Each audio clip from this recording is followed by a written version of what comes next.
জঙ্গলের রাজা সিংহ শিয়াল মামাকে বলল, আমি এখন বুড়ো হয়ে গেছি, এখন আর শিকার করতে পারি না। তুই আমাকে শিকার এনে দিবি, না হলে আমি তোকে খেয়ে ফেলবো।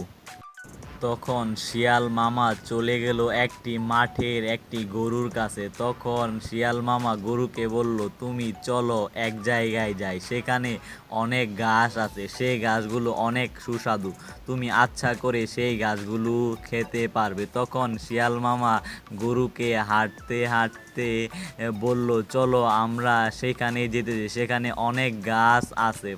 তখন শিয়াল মামা গরুটিকে সিংহের কাছে নিয়ে এলো। তখন সিংহ শিয়াল মামাকে বলল, যাক বেটা, অনেক দিন পর তুই একটি কাজের কাজ করতে পারলি, আমাকে একটা খাবার এনে দিলে, তাকে খেয়ে আমার পেটটা ভরা যাবে। তখন গরুটি এক দৌড় দিয়ে চলে গেল। তাহলে ভিডিওটা কেমন লাগলো বন্ধুরা তোমাদের কাছে?